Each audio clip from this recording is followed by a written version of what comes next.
Hello friends, welcome to the MCQ session on esophagus part 3. So, question 11. Upper incisor to esophagus in 25 centimeters.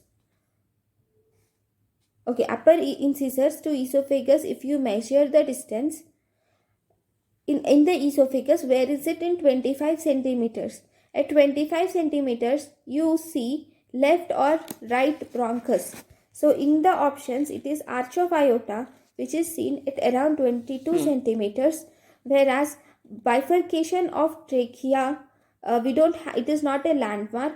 Then esophagogastric junction is at 40 centimeters. Right bronchus is seen at 25 centimeters.